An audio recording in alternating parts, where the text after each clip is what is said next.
Thanks for watching one of our messages today. My name is Caleb Combs, and I'm the gathering pastor here at the river, and we would love to connect with you.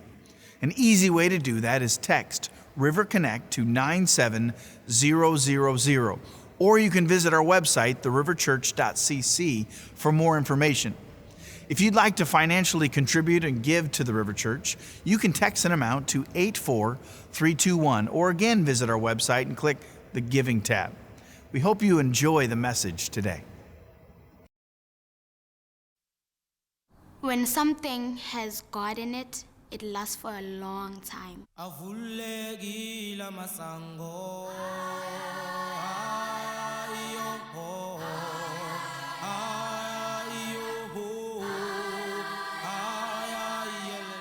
We do long-term relationships.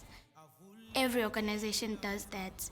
They're part of your life for a certain time and then they leave you, but Care of Hope is your whole life.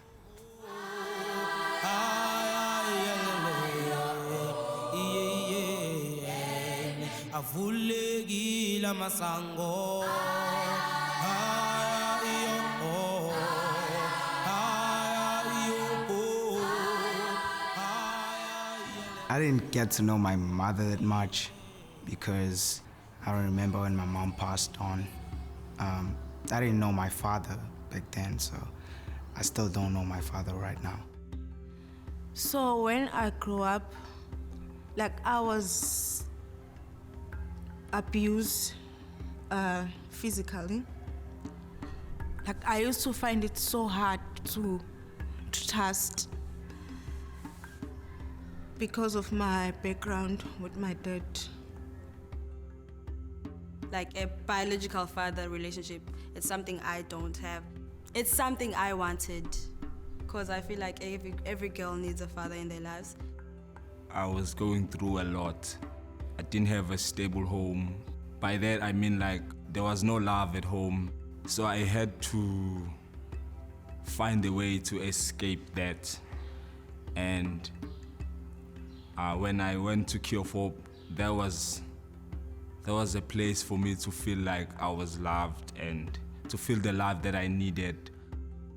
My earliest memory about Care of Hope is Auntie Wilson came into my community and she was driving a red car and she came in to pick up a lot of kids, and I was curious and I just loved cars at that time and I just wanted to find out where they were going.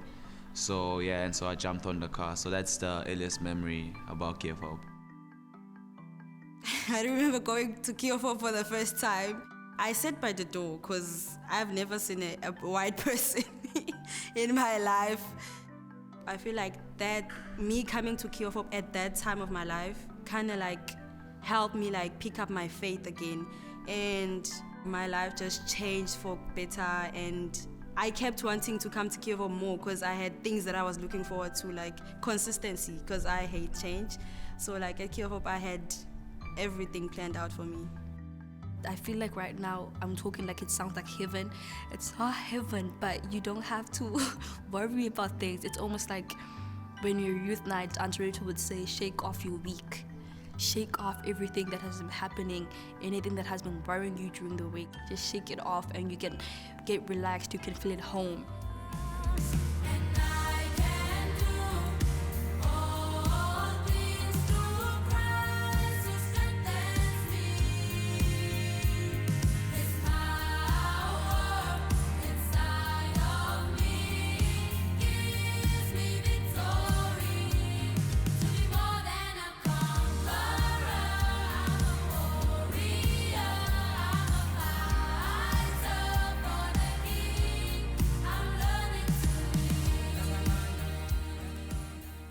Most families think or are exposed to that kind of affection and just being loved and hug your siblings and whatever.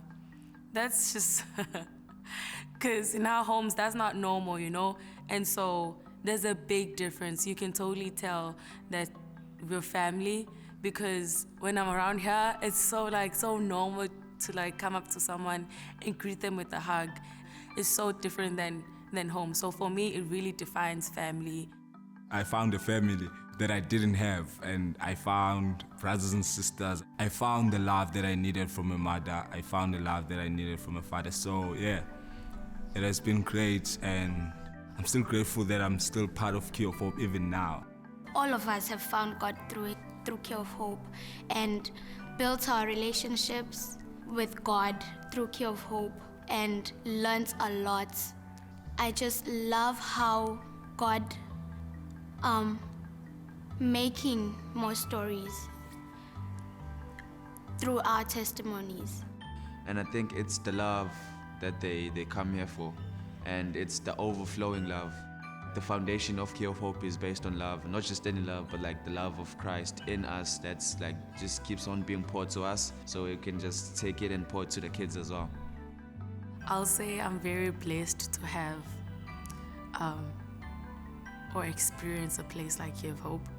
I don't know, almost feel like magic when you're around here. It's like a little heaven, you know?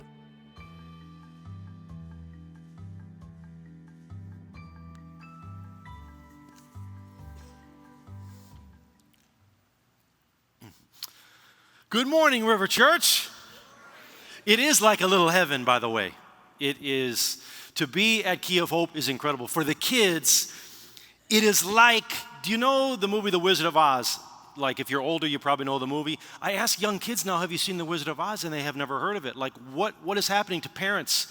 We're not showing our kids The Wizard of Oz. Anyway, so when Dorothy, it's black and white, remember? And then she opens the door to Oz, and it's like, suddenly it's like Technicolor, right? Like, that's what it's like when the kids arrive at Key of Hope. They just feel like this freedom and this security and this love when they get there. My name is Dan Smither, and we became part of the River Church, my wife and I, about 26 years ago, 1997. So probably most of you, even though you've maybe never seen my face before, we've been coming here longer than probably many of the people that attend the River. But the reason you don't see us is that about 14 years ago, we sold our house, sold our cars, sold our furniture because we knew that God had called us to Durban, South Africa, which is the epicenter, the front line of the AIDS epidemic worldwide. And I know AIDS has fallen out of the headlines since the 90s and 2000s, but where we are, it is still a part of everyday life. It affects every part of society still today there in Durban, South Africa. It's coming a little bit back into the news, I've seen in the last couple of weeks, because of these coronavirus variants, and they're wondering about them coming from South Africa and the role that HIV and AIDS and immunocompromised people, spawning these variants maybe, and so it's all kind of, suddenly people are reminded that there's AIDS in South Africa still to this day. But on any given week, any given Saturday, we have kids that are missing from our programs because they're attending a funeral of someone in their family. And so that battle very much still rages on there. And we're working, as you could see in the video, in conditions of extreme poverty, where people are just surviving day to day. So you all here at the River, if you don't know me, you should. If you don't know these kids, you should, because you are a huge part of what we do there every single day. Your financial support every single month and your prayer support that many of you here, I'll get a note every now and then about a certain group that's praying for us, or a certain family or a certain individual that just says, hey, we're praying for you guys, and can't even begin to overstate what that means when we live 9,000 miles away from home. I wasn't the guy you would have picked or predicted to do what we're doing. When I flew my first flight to Durban, South Africa, it was the first time I had been out of the country ever. I'd never been on a missions trip. I never even had known a missionary. And we just flew and literally just showed up in Durban, South Africa. We didn't have an official sending organization or umbrella or denomination or anything like that. I wouldn't recommend people do it that way, but that's just the way that God called us to do it, and we just said yes. And what he's done since then has been incredible. We now are working with about 2,500 kids every single week. After starting, when we first showed up, I rolled out one of those blue Home Depot tarps on a sidewalk, and 17 kids came and sat there and sang some songs, played some games, taught them the gospel, and gave them some chocolate so they would come back the next week. And they did, and they kept coming back week after week, and now we have thousands of kids every week who are a part of our program. So, and you all, as I said, are a very real part of that. If you don't know my wife, Rachel, she's sitting right over there, wave. She's my right-hand man, has stood by me since the beginning. In fact, when we moved, our kids, we have 4 daughters, and they were 7 years old, and 5, and 2, and 6 weeks. So that's an incredible woman right there to do that. So she leads our choir. If you've been at the river for some time, you would have heard our choir sing. Couldn't get them in the country this time because of border restrictions. We're hoping for next year. So if you pray for us, that's something to keep praying about. I want to talk to you, though, this morning from Isaiah chapter 49. And there's a reason I want to talk to you from Isaiah chapter 49. And the reason I want to talk to you from Isaiah chapter 49 goes back to my home visits that I do, and it's in a slum called Jamaica, and they name the slums different things. There's one called Nigeria. There's a slum called Siatutuga, which in Zulu means we're growing or we're increasing, and so that they give names to these slums. And we're in 17 of these different areas throughout Durban, but there are 500 of them throughout the city, with a population, Durban, a total population of 3 million people. But in living in these extreme poverty contexts, these slums, these informal settlements as they call them, there's over 1 million people in there. So 2,500 kids sounds like a lot until you consider that there's 1 million people that are living in these areas that we have yet to reach. So we have work to do. And so in my home visits, I visit lots of homes, but one home is Ngedisi's house. And Ngedisi has been coming to Key of Hope since 4 years old, and a lot of kids do. They begin coming to our Saturday, what we call Kids Club. Many of them, before they can even walk, their siblings will carry them. And the situation in South Africa in these communities is dire. A lot of grannies caring for a lot of orphans, a lot of aunties, even neighbors that will take in orphans because AIDS has decimated an entire generation. So Ngedisi's house is one of these houses that over the years has been filled with tragedy and trauma. In fact, Ngedisi and his siblings came home from school about a year and a half ago to find their father trying to take his own life by hanging himself with a rope from the ceiling of their shack. And they came home from school, and the kids worked together, and they climbed up and untied the rope and got their dad down and actually saved his life that day. But the reason he was attempting to take his own life is because he is HIV positive, and dying of AIDS in Africa is just a horrific thing. We don't have what you would have here in the United States, where there's like end-of-life care and hospice, and you go to the hospital and you can, there's nurses and there's machines and things, and they'll give you something for pain, or they keep you comfortable, and there's nothing like that. And so when you lose your life to AIDS, it's an experience that almost everyone who lives in these areas has observed. And when you see that your life is headed that way, it's something that strikes great fear into everyone's hearts, as you can imagine. In some African languages, not only in South Africa, in Zulu, but across the continent, AIDS is known in the local languages by whatever word translates as slim or skinny, because when you see someone, when you watch someone slowly begin to lose their life to AIDS, it's almost as if the life is just sucked and just drains out of them, and they just kind of shrink and shrink and shrink until finally their body just gives up the ghost. And so Ngedisi's father had, in an attempt to avoid this fate, had tried to take his own life. Of course, Ngedisi and his siblings untied the rope, got him down, only to lose their dad about 3 months later to AIDS and a combination of AIDS and tuberculosis. So Ngedisi was grief-stricken about this. Ngedisi had been to our camp. We do an annual, what we call spring camp up in the mountains in South Africa. It's kind of like going up north in Michigan. It's about 3 hours away, and there's a mountainous area, and we take about 150 kids up there to a camp every October. For us, that's spring. So right now, it's summer. The kids are just getting out of school in South Africa for summer vacation.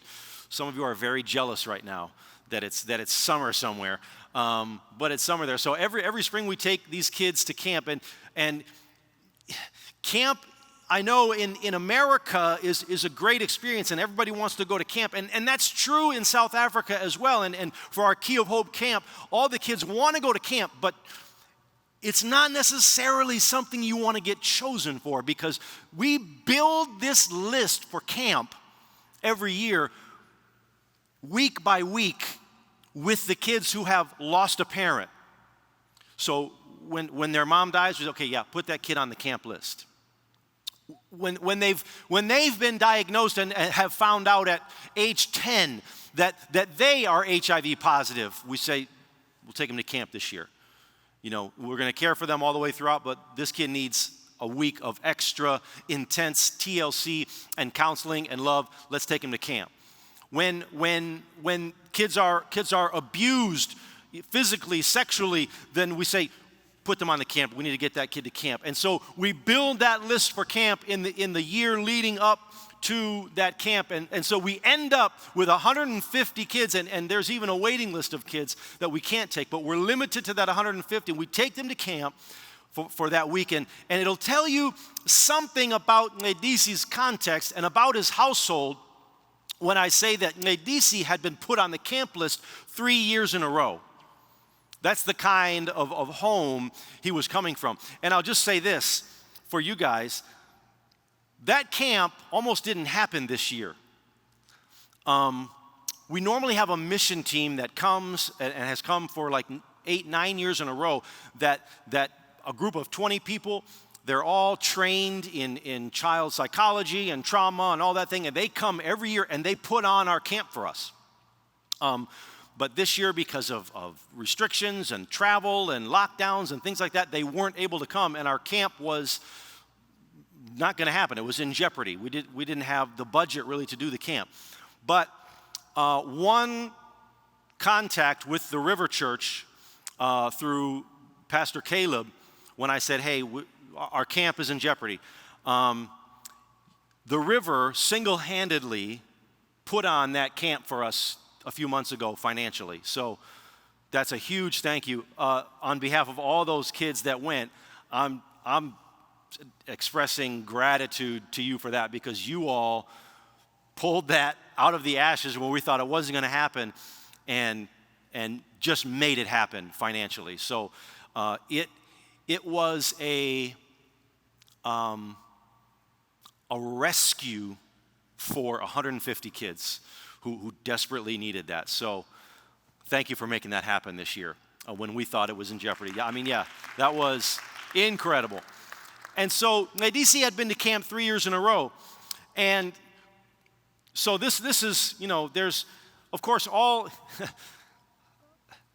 I don't know if this is believable, but all 2,500 kids, when we talk about family, they're all my kids. You see these kids on the video part of Key of Hope since age 6, part of Key of Hope since age 9. And they're still there. And these that are speaking on the video are many of them on our staff now and in their mid-20s. And so Nadisi had been coming since he was a young boy. So I was reading in Isaiah 49 one morning. This is last year. And I'm just reading, and it's early in the morning, got my coffee, and I'm just sitting at my desk, and my phone rings. 6:30 in the morning, my phone rings, one of my staff, and it was, it's an unusual thing. So I answered the phone, and they had called to tell me that in the wake of his father's death, Nadisi had taken his own life. That he had taken his school belt and hung himself outside their shack, and his little sister had found him. And I mean, look, I know that that's what we signed up for when we moved to South Africa. We knew that. But you don't get used to it. You just don't get used to it. You know, you have something like what happened in Oxford this last couple of weeks, and it's like, whether you're directly connected to it or not, it just hits close to home. And depending on how close to home it hits, it can be a physical gut punch. Have you ever felt that? I mean, if you've lived enough life, I think you'll probably know what I'm talking about, where it's a physical feeling of, you know, and you go around with that pit in your stomach. And that's the feeling that I had as I was reading my Bible that morning, and I got the news that my boy had taken his own life. And so I just moved my Bible to the side and got on the phone. This is what we do. We started making plans, helping go and talk to the sister and get counseling and start talking about funeral arrangements and is the family okay, and just spent the rest of the day making plans. And the next day I came back to my place, to my morning spot and coffee, and I pulled my Bible back over. And, you know, to be honest, I can't even remember why I was in Isaiah 49. I wasn't supposed to be there. I was actually, at the time, working my way through the New Testament, but somehow I'd ended up back there, and I'm like, why is my Bible open to Isaiah 49? I couldn't even remember. So I said, okay, well, let me see. And I said, where did I leave off? I said, okay, Isaiah, oh yeah, here's where I was. And I got to the verse where I had left off. And I started up again here in verse 20. And when I read the first line, my heart was just arrested and awakened all in the same moment, because it said, the children of your bereavement. And I just thought, I'm bereaved of my boy Nadisi right now. And this is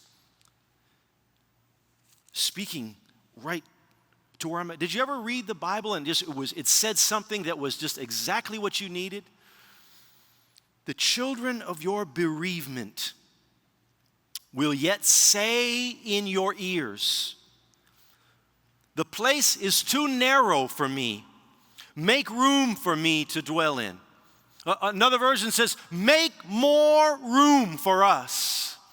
And the context of Isaiah 49 is, Isaiah is prophesying about a time when Israel and God's people will come back from the exile that he's about to send them into. 70 years they're going to go to Babylon and be in exile, and they're going to lose children. People are going to die there. They're going to lose possessions. There's going to be so much tragedy and loss in that period. But God is saying, I'm going to bring you back. And he's saying, the children of your bereavement in that time will yet say to you, make more room for us. There's more coming back than you expected.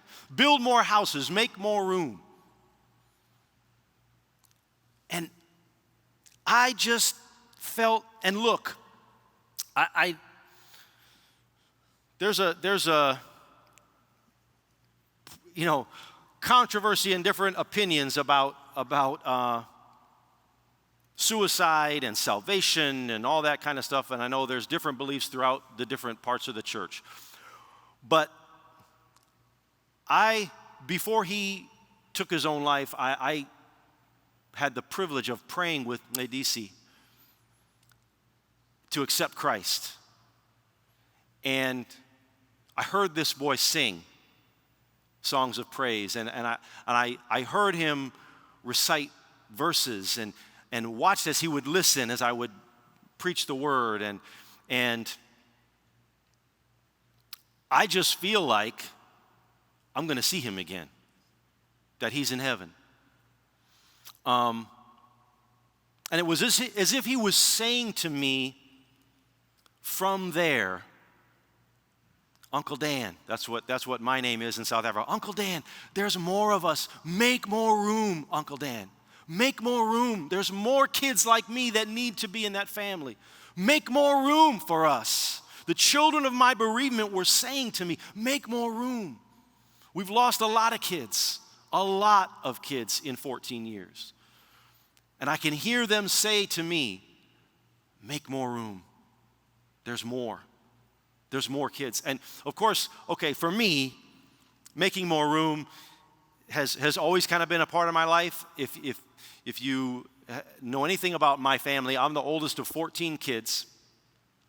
My mom had 6 of us, and then they adopted 8 more kids. All black kids, so I guess that was also God preparing me to be in South Africa, be white, and have more black people than white people around me. And so that's just been my life, and we always just made more room. Like I had my own room in the beginning. Well, then I had a brother, and then I had another brother, and then I had another brother. So a bed became a bunk bed, became triple bunk beds, and my dad would just make more room. He built a whole dining room addition. Not because we needed like extra space to have like a entertainment center or a media room. Right? It was we needed to be able to eat together, and there was no room big enough in our house for everybody to sit at the same table. So he built a room where we could have a table big enough to eat together. He just made more room. Africa's the same thing. Africans just make more room. Look, social distancing in Africa is like it's a joke. Like there's not enough space in Africa to do social distancing. When you have a shack that's just as big as just this part of the stage, and there's 14 people living in that shack, and they all share one mask just in case they got to go somewhere where there's a mask required, like that's just the way it is in Africa. Like and what they call it in Africa is squish and squeeze when you got to get more people in. So I'll give you an example. We hire these taxis. They're like mini bus taxis, like 10-seater taxis, and they're all over Africa. It's like the main form of public transportation in Africa is these minibus taxis. And there's like these 10-seater vans, and they're just ubiquitous. They're everywhere in Durban. You see them. And it's all just like yellow cabs in New York City. That's how many of these white vans are all over the place in Africa. And so these 10-passenger vans are what we use to bring our kids in to all of our programs. We kind of hire these guys on the weekends and after school to do all of our transportation for us, and that way we don't have to maintain a fleet of buses or vehicles. We just hire these guys, and they give us a discount. And the other positive is in Africa, these taxi associations, as they call them, they're very territorial, and they own certain territories, and they are basically like the equivalent of the mafia. And so no one messes with these guys. And so when people know that they work for us and they're on our side and they like us, people leave us alone because they know the taxi drivers are on our side. And these guys, we had a guy come in one time because I was running late with one of our programs. He came in the back and he was mad because we weren't out yet. And he's looking like this at his watch, like, hey, I got to take these kids. And he ended up coming. He was in at the last part of our service when I'm leading the kids in a prayer for salvation and giving that invitation to accept Christ. And it's always a holy moment, in our programs. And this taxi driver ended up giving his life to Christ and becoming born again, and didn't tell me until maybe 6 months or a year later. He came and said, "You remember that day when I came in the back?" And he said, just what I heard just gripped me, and I gave my life to Christ. And so these 10-passenger taxis, these drivers know that they better not show up to Key of Hope with less than 25 kids in that taxi, or we won't even pay them. Okay? So officially, it's 10 passengers. Our minimum is 25 kids in that taxi. Now, I have it on video, 45 kids getting out of a 10-passenger van, and they're loving it. Loving every minute. They're jumping out, hey, they're at Key of Hope. And they say in Africa, like I said, they just call it squish and squeeze.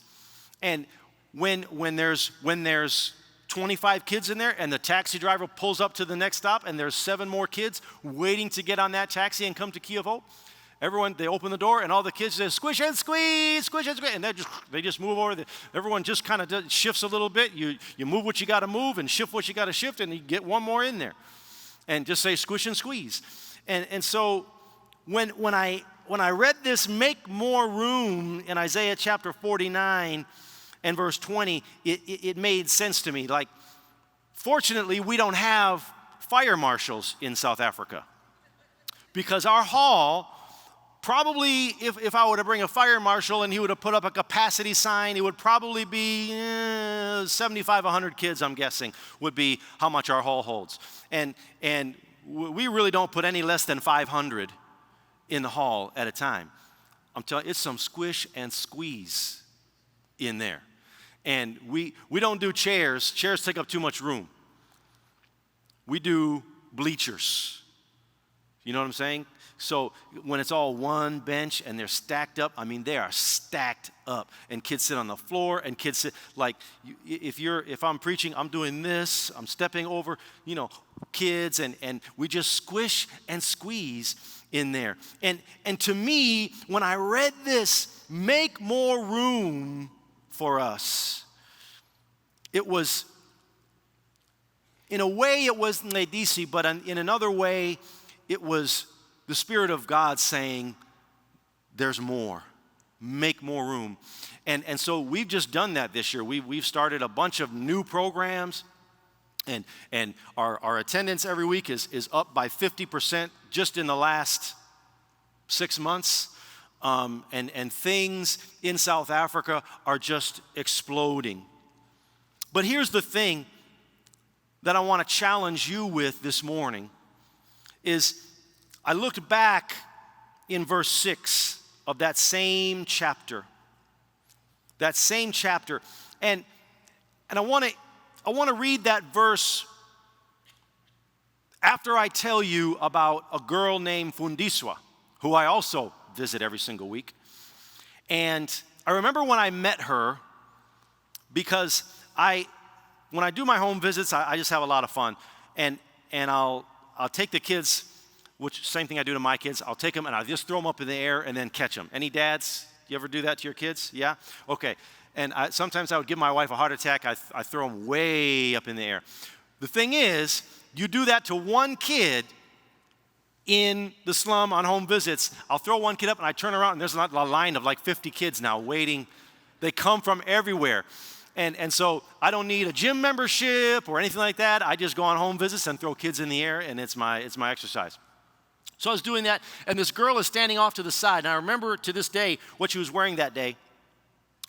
Black pants and a black nylon, like baseball type jacket with the snaps and the collar and the drawstring and all that. And so she's off to the side, and that happens a lot. Like the girl said on the video, like, for a lot of these kids, I'm the only white person, the first white person they've ever seen.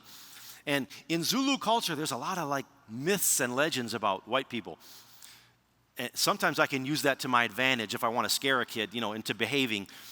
But, so I think maybe it's something like that. So I went over to her, and I'm just going to grab her. I'm going to throw her up. And as I went to grab her, I mean, she cowered like this. I thought, whoa, this kid really is scared. So as we went along, I didn't throw her, so I said, okay, hey, what's your name? And so we went to her house, and she showed me her house, and I heard the story. Her and her mom, both HIV positive. I could see next to the shack, they had a little garden, and they were growing spinach in the garden to supplement their nutrition. Spinach has a lot of vitamin A in it and a lot of things that can boost your immune system. And so being HIV positive, they would grow this spinach to kind of supplement their diet. And I could see it grow every week as I would go to the door. I would see it grow, the spinach getting higher and higher and fuller and fuller.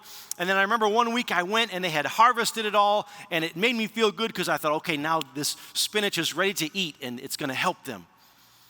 And so I opened the door and I said, hey, you harvested this spinach? They said, yeah. And Fundiswa came with a huge bushel of this spinach. I said, Uncle Dan, this is for you. They had harvested this spinach and given me almost the entire harvest of spinach. You know the story in the Bible where they brought David the water from the well and he poured it out. He said this was at the risk of someone's life that this water was brought to me. And to him that was sacred, and he couldn't drink that water. He poured it out as an offering to God. I couldn't eat that.